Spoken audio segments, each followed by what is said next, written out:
مزيدا اللهم صل وسلم على سيدنا محمد وعلى آل سيدنا محمد باللسان الجامع في الحضرة الواسعة صلاة تمد بها جسمي من جسمه وقلبي من قلبه وروحي من روحه وسري من سره وعلمي من علمه وعملي من عمله وخلقي من خلقه ونيتي من نيته ووجهتي من وجهته وقصدي من قصده وتعود بركاتها علي وعلى أولادي وعلى أهلي وعلى أصحابي وعلى أهل عصري يا نور يا نور يا نور اجعلني نورا بحق النور اللهم صل وسلم على سيدنا محمد النور كساري ومددك الجاري واجمعني به في كل أطواري وعلى آله وصحبه يا نور أما بعد فأقول رب اشرح لي صدري ويسر لي أمري واحلل عقدة من لساني يفقهوا قولي واسدد لساني واهد قلبي بحق محمد صلى الله عليه وسلم يا أهل الدرك ويا أهل النوبة ويا أهل الباطن ويا أهل الحل والعمد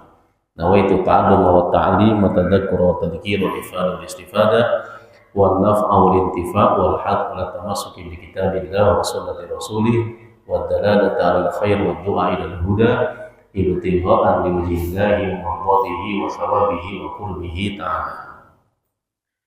Para hadirin jamaah salat maghrib Masjid Al-Amin yang semoga Allah Subhanahu wa taala menerima amal ibadah salat maghrib kita, Allah terima amal ibadah i'tikaf kita, zikir kita, doa kita dan thalabul ilmi kita di malam hari ini. Dan sebagaimana Allah kumpulkan kita di tempat yang mulia ini, semoga nanti di akhirat Allah kumpulkan kita di tempat yang mulia, yaitu surga Allah Subhanahu wa taala. Amin amin ya rabbal alamin. Hadirin yang dirahmati Allah Subhanahu wa taala, melanjutkan pengajian kita dalam Ahadisul Qudsiyah. Bismillahirrahmanirrahim. Qala Syekhul Muallif rahimahullahu taala wa nafa'ana bihi wa bi ulumihi wa asrarihi wa anwarihi wa nafahatihi fid dini wad dunya wal akhirah. An Abi Hurairah, diriwayatkan dari Abu Hurairah radhiyallahu anhu, semoga Allah meridhoinya dan meridhoi kita semuanya. Anin Nabi, diriwayatkan dari baginda Nabi besar Muhammad sallallahu alaihi wasallam, qala, Nabi bersabda, khalaqallahu Adam, Allah telah menciptakan Nabi Adam. Allah ciptakan Nabi Adam itu watuluhu situna dzira'an, tingginya Nabi Adam ketika diciptakan oleh Allah, tingginya itu situ nadhiroan, 60 hasta. Sehasta itu segini, Pak, setengah meter atau 60 cm. 60 cm. Kalau 60 hasta berarti 60 dikali 6. 6 dikali 6 sama dengan 36, berarti tingginya Nabi Adam itu 36 meter. Semana kira-kira itu, Pak?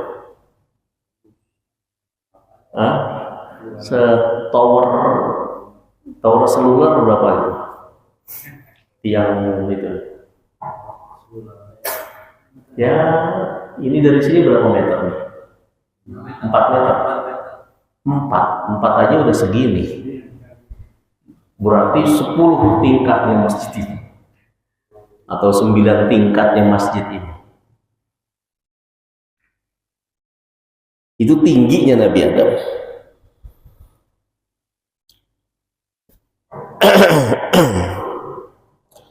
Summa qala,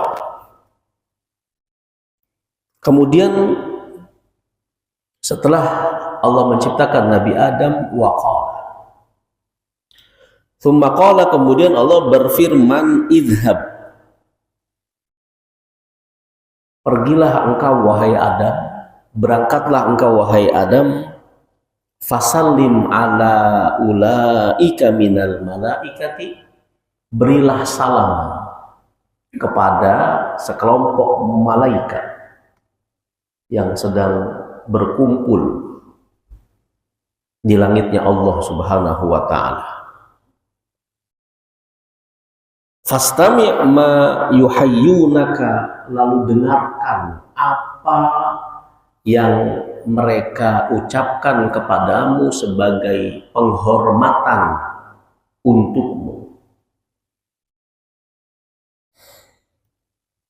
Tahiyyatuka, sebagai penghormatan bagimu, wa tahiyyatu dzurriyyatika, dan sebagai juga dipakai untuk penghormatan bagi keturunanmu.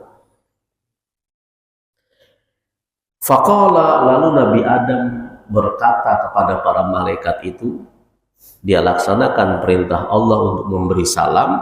Nabi Adam mengatakan, assalamu alaikum, semoga keselamatan atas kalian semua. Kum.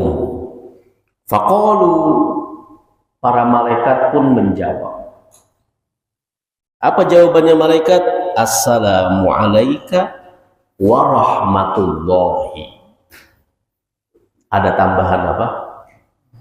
Warahmatullahi. Semoga keselamatan dari Allah atasmu wahai Adam, warahmatullahi, dan juga rahmat kasih sayang Allah. Fazadu warahmatullah. Mereka para malaikat menambahkan kata warahmatullah. Fakullu man yadkhulul jannah, lalu kata Allah, setiap orang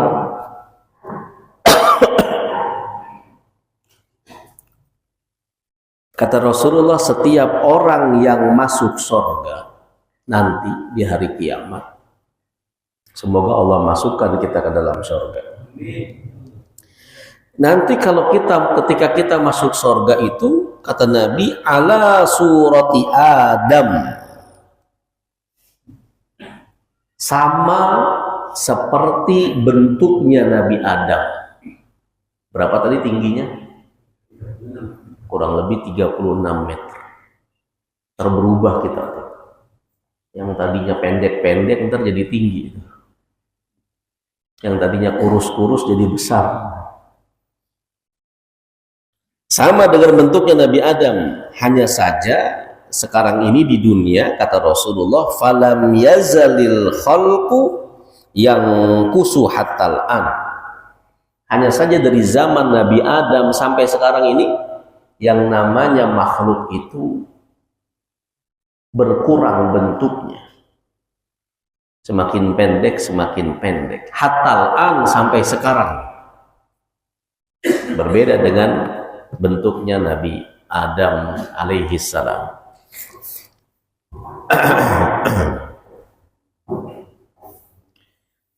Ini hadis menjelaskan kepada kita tentang awal penciptaan Nabi Adam ketika diciptakan oleh Allah Subhanahu wa taala. Perlu diketahui, Allah itu menciptakan manusia ada beberapa tipe. Ada manusia yang tercipta tanpa ibu, tanpa bapak. Yaitu siapa? Nabi Adam. Nggak ada ibunya, nggak ada bapaknya. Makanya kalau ntar sekarang ada orang bilang Nabi Adam punya ibu, wah itu orang aliran sesat. Ada tuh di YouTube tuh. Nabi Adam katanya punya ibu. Namanya Sri apa siapa gitu. Cuma orang Jawa, tukang jamu itu.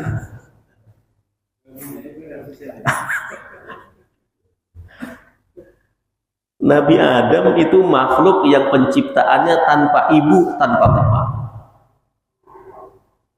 Yang kedua, ada makhluk yang Allah ciptakan hanya bapak saja tanpa ibu.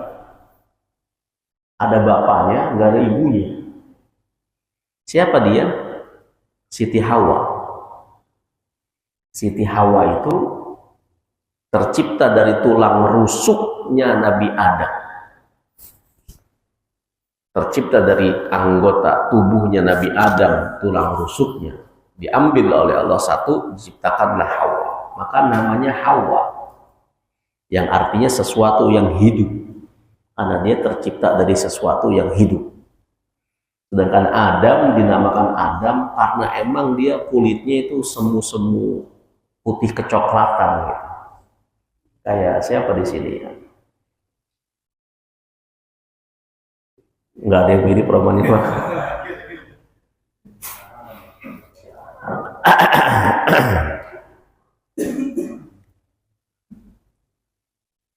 Jadi yang kedua, ada manusia tercipta, ada bapaknya tapi nggak ada ibunya, Siti Hawa. Yang ketiga sebaliknya, ada manusia yang Allah ciptakan ada ibunya, nggak ada bapaknya. Siapa kira-kira? Nabi Isa. Nabi Isa terlahir dari seorang ibu tapi tanpa bapak. Nabi Isa tuh. Zaman sekarang banyak tuh perempuan-perempuan yang begitu. Tiba-tiba hamil aja, nggak ada bapaknya. Itu namanya kalau kata orang Betawi, minum es cendol pakai santan kelapa. Perutnya udah bejendol tapi nggak punya bapak. Kalau yang Nabi Isa emang betulan ibunya ada, bapaknya nggak ada.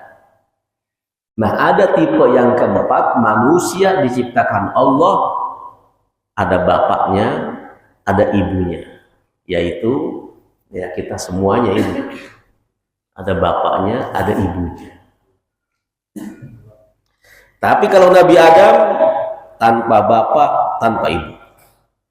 Mungkinkah? Ya mungkin.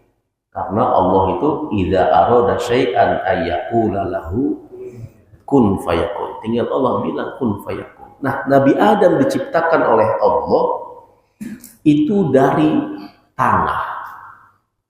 Maka di riwayat yang lain diriwayatkan bahwa Nabi Adam ketika Allah ingin menciptakan khalifah di bumi ini, Allah perintahkan malaikat Jibril untuk mengambil seluruh tanah yang ada di muka bumi. Allah perintahkan malaikat Jibril untuk mengambil seluruh tanah yang ada di seluruh benua yang ada di muka bumi. Yang namanya tanah itu kan beda-beda warnanya. Maka sebagaimana tanah itu beda-beda warnanya, maka keturunan Nabi Adam juga warnanya beda-beda. Ada tanah yang putih, maka manusia juga ada yang kulitnya putih. Ada tanah yang hitam, berarti juga jangan heran kalau anak Nabi Adam ada yang hitam. Ada yang warna apa lagi tanah? Merah. Ada manusia yang warnanya semu-semu kemerahan gitu. Ada yang warnanya coklat. Nah, ini banyak nih coklat. Dari Ustadz Mahfud sampai coklat. Coklat sendiri juga ada yang coklat sawo mentah, ada yang coklat sawo matang, bahkan ada yang busuk juga. Udah coklat berair lagi. Hijau juga ada. Hulek gitu. Karena tanah ini berbeda-beda warnanya, maka wajar kalau anak turunnya Nabi Adam berbeda-beda. Begitu juga karena sifatnya tanah itu juga berbeda-beda, ada yang keras, ada yang lembek. Sifat manusia juga gitu. Ada yang keras, tegas, tapi juga ada yang lembek, Hello Kitty. Beda-beda. Bahkan sebagaimana ada tanah sengketa, manusia juga ada yang sifatnya bikin masalah mulu. Nah, di ayat lalu kemudian Allah mengatakan, minha khalaqnakum, dari tanahlah kami ciptakan kalian. Wa fiha nu'idukum, dan ke dalam tanah nanti akan kami kembalikan kalian. Wa minha, dan dari dalam tanah juga itu nukhrijukum, kami akan keluarkan kalian.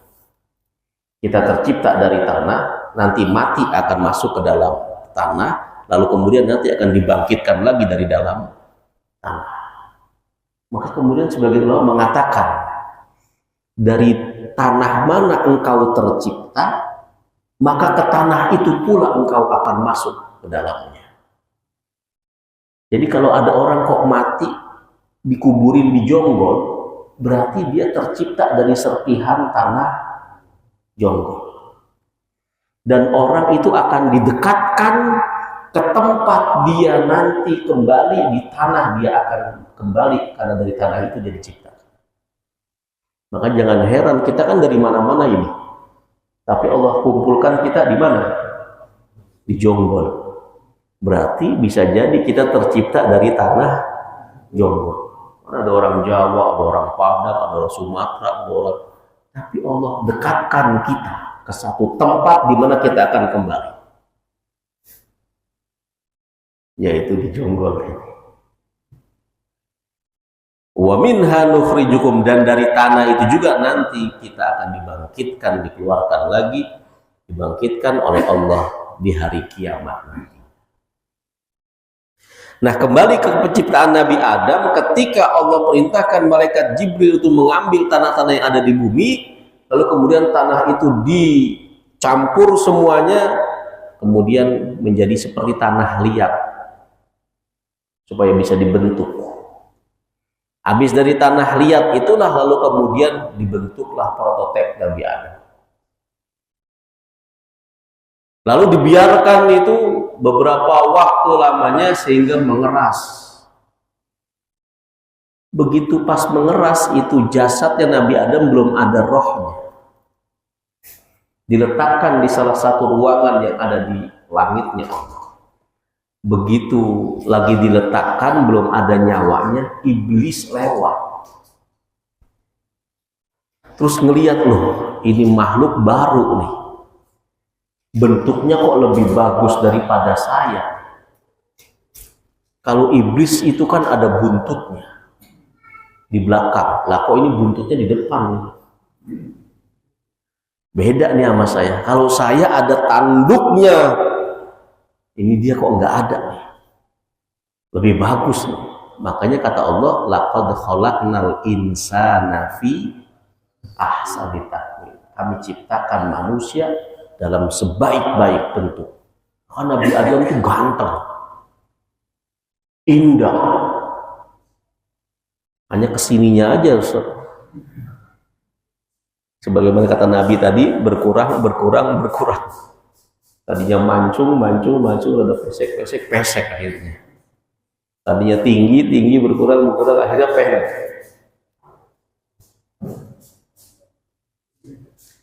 Itu iblis penasaran, ini makhluk tercipta kok dari tanah liat. Karena dia penasaran, ditowel tuh perutnya Nabi Adam. Karena tanahnya masih rada basah, akhirnya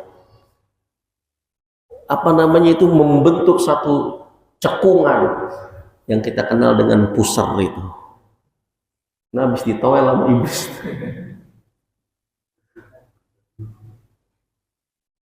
Ditowel doang, nggak nyampe tembus, enggak.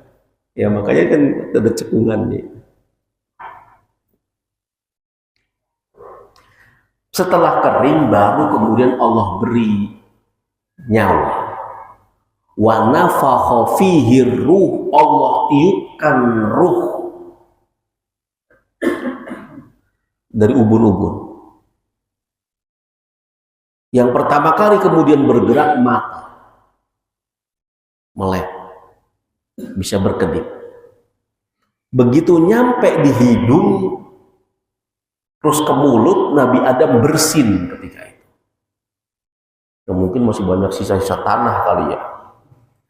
Bersin, begitu bersin, merasa lega, Nabi Adam mengucapkan Alhamdulillah. Allah kemudian menyambutnya, menjawab itu bersinnya Nabi Adam dengan mengatakan, Yarhamuka Rabbuka. Tuhanmu merahmatimu. Nah dari situlah kemudian kita anak turun Adam setiap bersin kita dianjurkan membaca apa?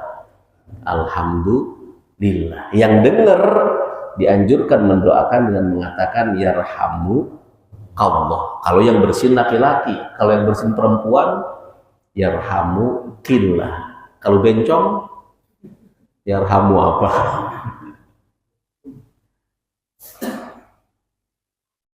Dari situ tuh Nabi Adam bersin terus mengucapkan alhamdulillah. Maka kita kemudian juga mengucapkan alhamdulillah.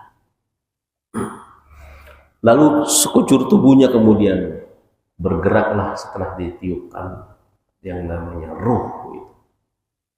Setelah itu kata Allah, ya Adam uskun, tinggallah engkau di surga. Begitu di surga, Nabi Adam melihat makhluk-makhluk berpasang-pasangan, sementara Nabi Adam nggak ada pasangannya. Akhirnya begitu Nabi Adam tertidur, Allah ambillah satu tulang rusuknya, Allah ciptakan Siti Hawa sebagai pasangannya Nabi Adam. Maka kemudian kata Allah, uskun anta wa zaujukal jannah. Tinggallah kalian berdua, engkau hai Adam dengan istrimu dalam surga.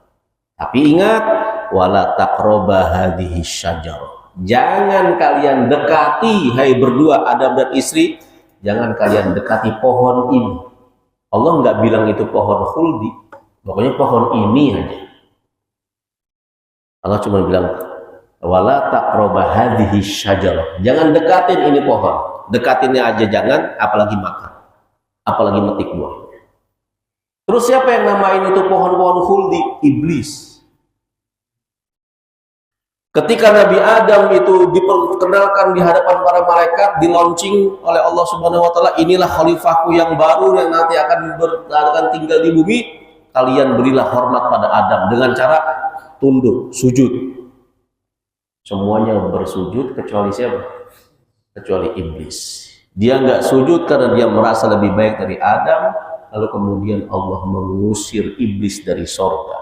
Iblis marah. Lalu kemudian iblis minta ditangguhkan umurnya sampai dia nggak mati-mati sampai hari kiamat. Kata Allah, innaka minal munzorin. Kau ditangguhkan usiamu sampai hari kiamat. Lalu kemudian iblis bersumpah, la'aqudannahum siratal mustaqim. Aku akan goda Adam dan keturunannya. Aku akan palingkan mereka dari jalanmu yang lurus. Sebagaimana engkau usir aku di surga, maka aku juga akan menggelincirkan Adam dari surga. Bahkan aku akan goda anak turun Nabi Adam sampai mereka ini tergelincir dari jalanmu yang lurus. Bagaimana menggodanya? Mimbaini aidihim, dari arah depan, wa an aimanihim, dari arah kanan, wa an syama'ilihim, dari arah kiri, wa min khalfihim, dari arah belakang. 4 penjuru dikuasain iblis dan bala tentaranya untuk menggoda kita. Yang tersisa berarti arah atas sama arah bawah. Maka kata para ulama, jika kau dibisikkan iblis untuk berbuat maksiat, tengadahkan kepalamu ke atas, lalu ucapkanlah Allah, Allah, Allah. Maka itu bisikan akan hancur musnah. Atau tundukkan kepalamu ke bawah. Ingatlah bahwa engkau tercipta dari tanah, kau akan dikembalikan ke dalam tanah. Kalau kau berbuat maksiat, engkau akan disiksa di dalam tanah. Yang disebut siksa apa? Siksa kubur. Karena di kuburan itu Pak ada 4 kondisi nanti. Ada yang namanya doghtotul qabr. Apa namanya? Doghtotul qabri, himpitan kubur. Itu kuburan menyempit, itu kuburan menggencet sampai seperti rambut kecilnya. Dan semua kita mengalaminya. seperti mengalami sakaratul maut. Semua orang mengalaminya, hanya bedanya kalau orang beriman nggak sakit atau nggak lama, tapi orang kafir, orang musyrik, orang munafik digencet sampai tulang belulangnya itu hancur. Maka jangankan kita, sahabat Nabi aja mengalami itu gencetan kubur. Satu ketika ada sahabat Nabi namanya Sa'ad bin Mu'adz. Sa'ad bin Mu'adz ini ikut perang Khandaq, ikut perang Ahzab. Di perang itu dia termasuk orang yang terluka, tangannya kena tebasan pedang musuh. Nabi saking perhatian kepada Sa'ad bin Mu'adz, Nabi bikin kemah di dalam masjid buat ngerawat Sa'ad dan memudahkan untuk menjenguknya. Ternyata kurang lebih 3 hari dirawat, lukanya ini terus ngalirin darah, nggak tersumbat-sumbat, sehingga kemudian ia meninggal dunia. Berarti matinya mati apa tuh? Syahid. Begitu Sa'ad bin Mu'adz itu wafat, dikabarkan pada Rasulullah, sahabatmu yang bernama Sa'ad wafat ya Rasul. Kata Nabi, ihtazzal arsyu bi mauti Sa'ad. Arasnya Allah bergetar sebab kematian Sa'ad. Berarti bukan orang sembarangan ini. Wa inna janazatahu, dan sesungguhnya jenazahnya Sa'ad sayyaha sab'una alfan minal malaika, diiringi 70.000 malaikatnya Allah. Malaikat ikut ngiringin, Pak. Lalu kemudian Rasulullah bersama para sahabat mengurus jenazahnya, mensolatkannya, menguburkannya. Habis dikuburin, Nabi berdiri di sisi kuburannya. Tiba-tiba Rasulullah yukabbiru wa yuhallilu wa yusabbihu. Nabi mengucapkan takbir, tahlil, tahmid, tasbih. Subhanallah, alhamdulillah, wa la ilaha illallah, wallahu akbar. Subhanallah, subhanallah, subhanallah. Allahu akbar, Allahu akbar, Allahu akbar. La ilaha illallah, la ilaha illallah, la ilaha illallah. Lama. Begitu selesai, para sahabat nanya, sebagian sahabat, ya Rasulullah, ada apa gerangan ya Rasulullah? Engkau membaca takbir, engkau membaca tahlil. Nah, dari kata-kata tahlil inilah lalu kemudian kita mengenal tradisi yang namanya tahlil. Baik habis dikuburin maupun yang malam-malam. Intinya Rasul pernah mengucapkan hal-hal itu. Habis nguburin itu jenazah Sa'ad, Nabi tahlil. Tahlil itu mengucapkan la ilaha illallah. Takbir itu mengucapkan Allahu Akbar. Tasbih itu mengucapkan subhanallah. Sahabat tanya, ada apa ya Rasul? Kata Nabi, inna lil qabri ladghah. Sesungguhnya kuburan itu punya himpitan, dan aku diperlihatkan Allah saat sedang dihimpit oleh kuburannya, maka aku pun kemudian berzikir, bertahlil, bertakbir, bertasbih agar Allah segera meluaskan kembali kuburnya, dan sekarang dia sudah selamat dari himpitan kuburnya. Kata Nabi, lau naja minha ahadun lanaja Sa'd bin Mu'adz minha. Andai ada orang yang bisa selamat dari himpitan kubur ini, pasti salah satunya Sa'ad, karena dia matinya mati syahid. Tapi ternyata tetap tuh ada yang namanya himpitan kubur. Yaitu pertama, begitu masuk ada himpitan kubur. Yang kedua, ada yang namanya fitnatul qabr. Apa namanya? Secara bahasa artinya ujian kubur. Nah, inilah yang dimaksud dengan pertanyaan kubur yang diajukan oleh 2 malaikat, yaitu malaikat Mungkar dan malaikat Nakir. Yang ditanya kurang lebih, man rabbuka, siapa Tuhanmu? Wa ma dinuka, apa agamamu? Wa man nabiyuka, siapa nabimu? Wa man ikhwanuka, siapa saudaramu? 4 tuh. Udah saya bocorin ya. Dan sampai nggak bisa ntar di sana. Kalau ditanya man rabbuka, siapa Tuhanmu? Jawabannya Allahu Rabbi, Allah Tuhanku. Wa madinuka, apa agamamu? Jawabannya Islamu dini, Islamlah agamaku. Wa man nabiyuka, siapa nabimu? Muhammadun Rasulullah nabiyyi wa rasuli.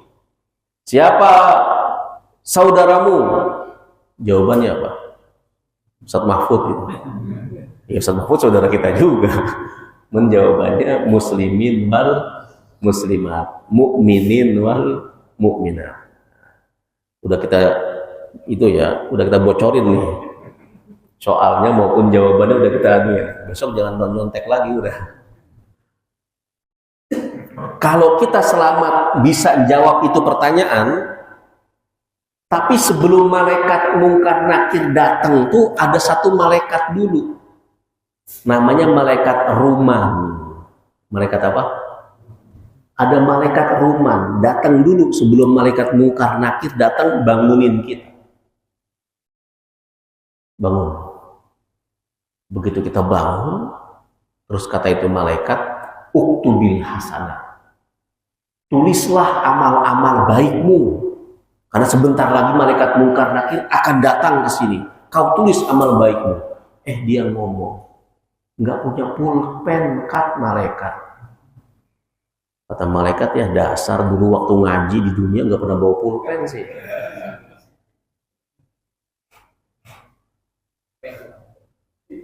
Apa kata malaikat?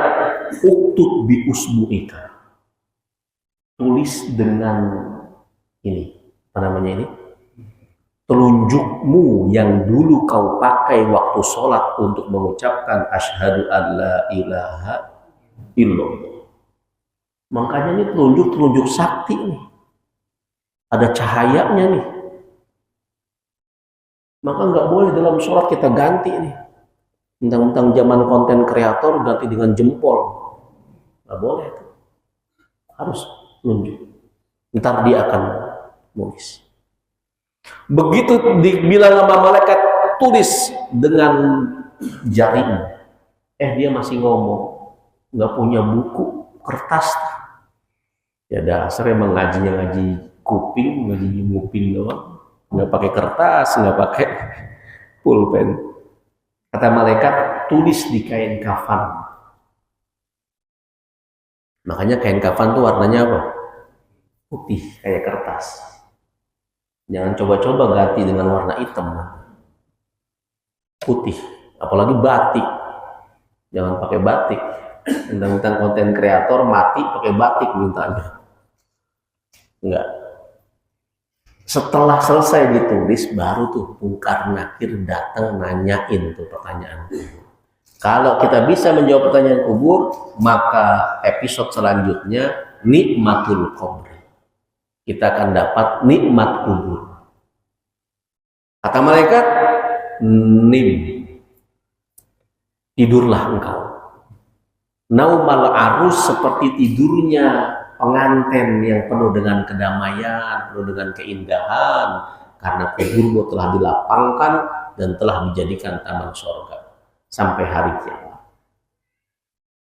Tapi kalau kita nggak bisa menjawab pertanyaan kubur itu, maka yang terjadi adalah azabul qabri, siksa kubur. Semoga Allah selamatkan kita dari siksa kubur. Amin ya rabbal alamin. Sebelum kita lanjut, jika perlu ada yang ditanyakan atau didiskusikan, silakan ditanyakan.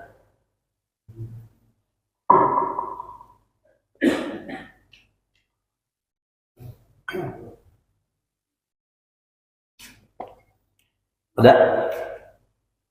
Ya, silakan. Pertanyaan yang Nabi itu katanya sumbernya dari mana? Dikasih gambar.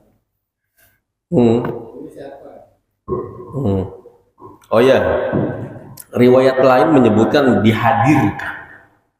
Riwayat lain menyebutkan ketika malaikat mungkar dan nakir itu bertanya, memberikan ujian kubur, terus dihadirkan sesosok apa namanya itu, sesosok manusia, yaitu Nabi Muhammad.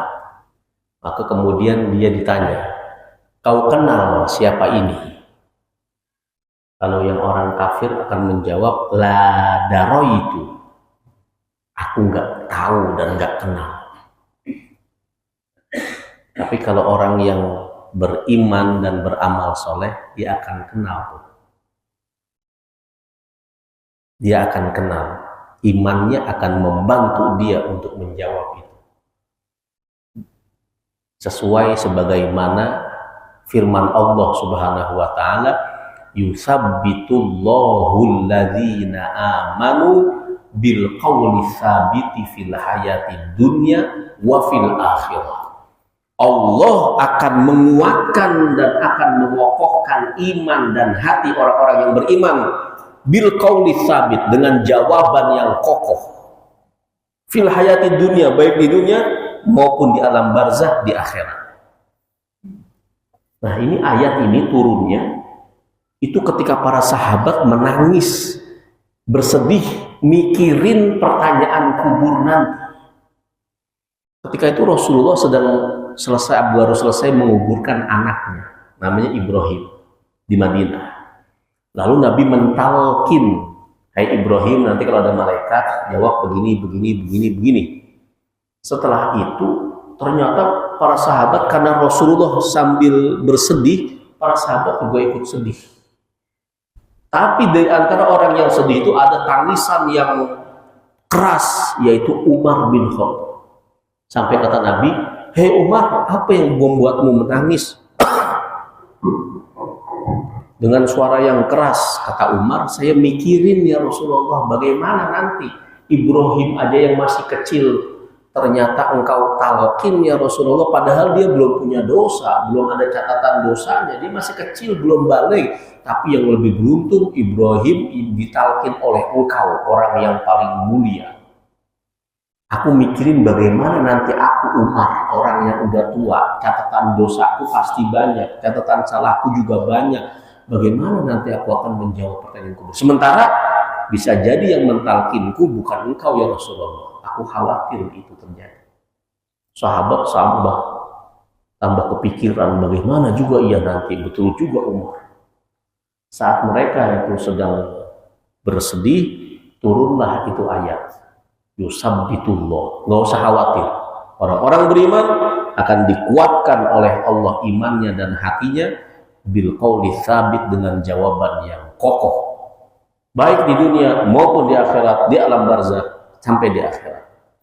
Syaratnya beriman dan beramal soleh, maka akan bisa tuh, insya Allah, menjawab pertanyaan kubur. Kalau toh, tapi di hadis yang lain kata Rasulullah SAW, ada beberapa orang yang dia akan selamat dari siksa kubur. Semoga kita termasuk salah satu yang selamat. Siapa mereka?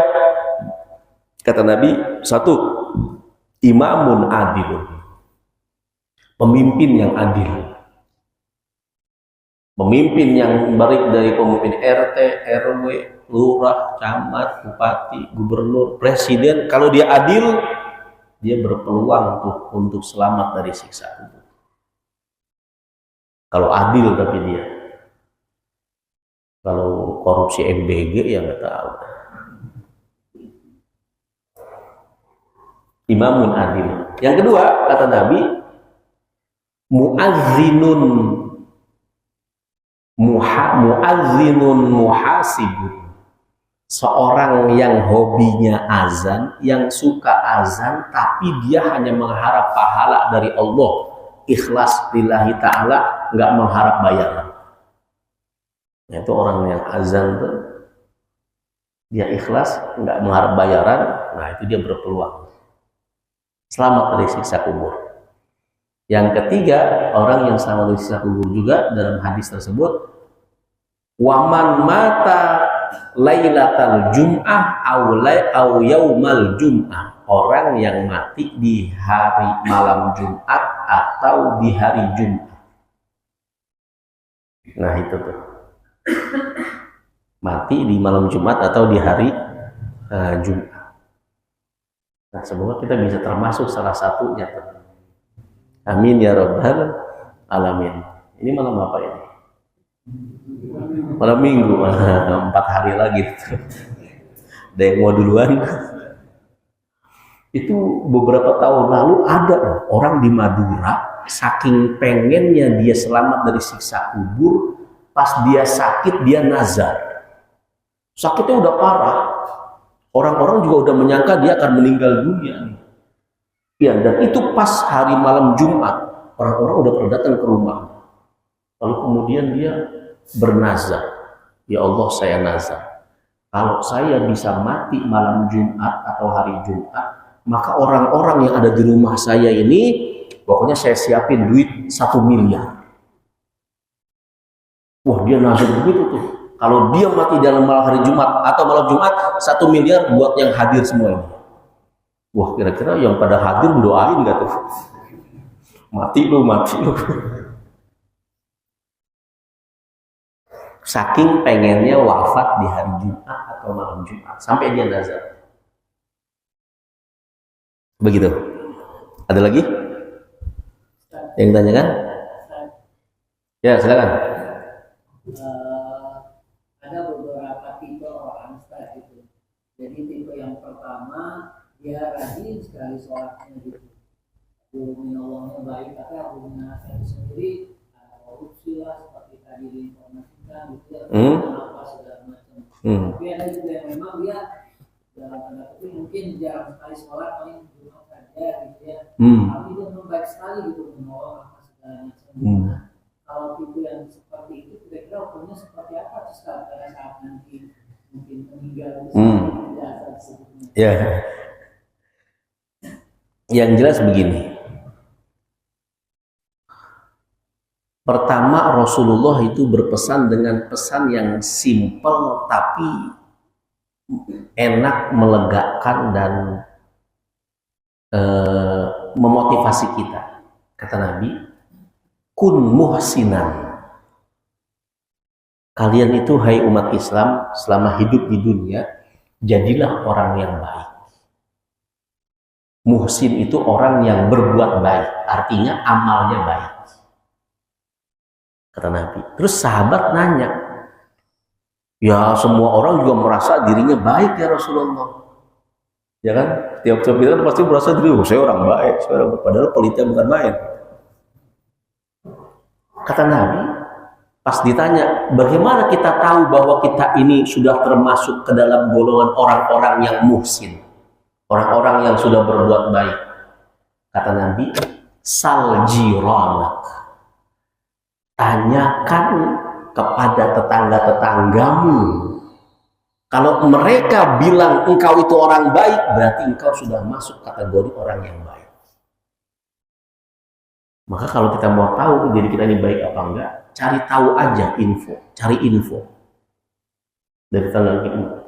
Misalnya kita pernah dengar, oh orang memuji kita di belakang kita, atau kita suruh orang, kita minta Pak Hendy buat keliling ke Helikonia, tanyain Pak Abdul Ghani ini baik apa enggak orangnya. Kalau kata warga ini, oh dia orang baik, berarti kita sudah termasuk orang baik. Karena tetangga-tetangga kita inilah orang yang paling tahu siapa kita.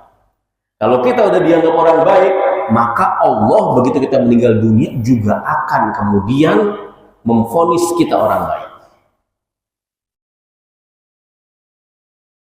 Nah pertanyaannya, kita udah dapat informasi kita orang baik belum?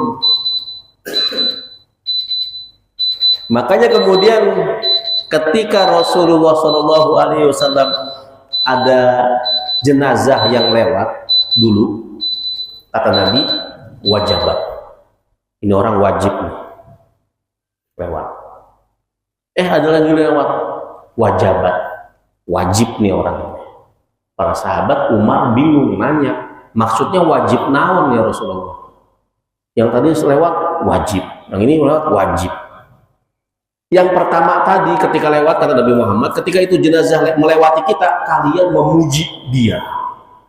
Ini jenazah orang baik, ini dulu dia pernah begini, pernah mengucap begini, pernah ini. Karena dia orang baik dan kalian memberi persaksian itu, maka aku mengatakan wajabat, artinya wajib dia masuk surga. Tapi begitu yang kedua lewat, ternyata komentarnya negatif orang-orang.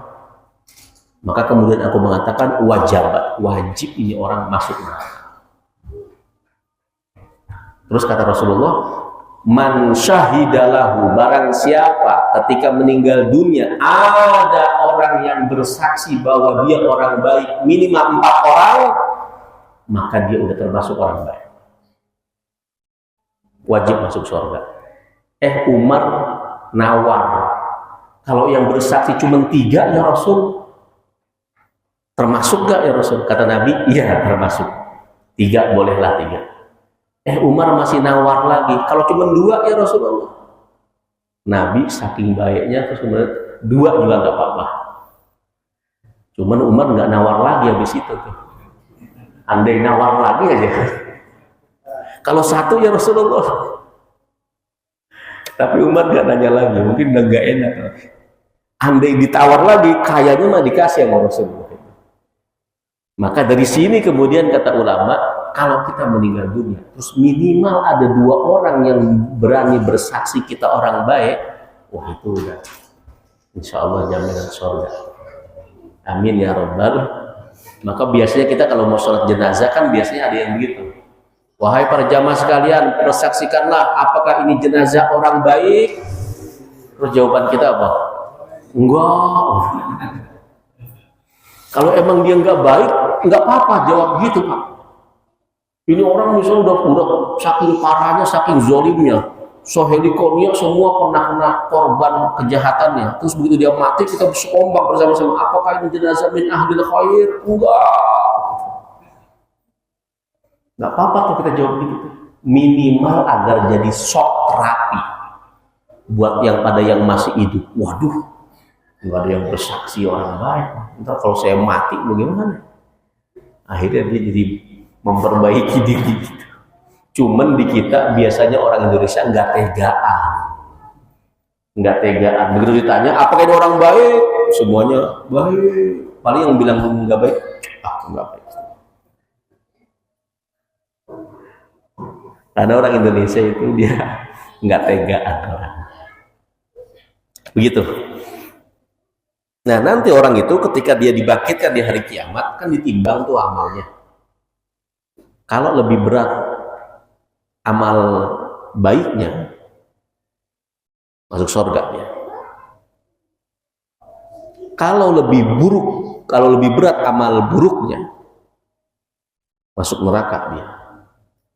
Tapi kalau imbang sama-sama, seimbang baik dan buruknya, dia ditempatkan di satu bukit di antara surga dan neraka. Namanya Bukit A'raf.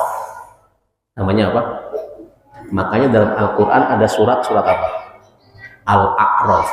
Artinya satu tempat di antara neraka dan surga. Karena dia itu punya amalan yang seimbang antara kebaikan dan keburukannya. Begitu.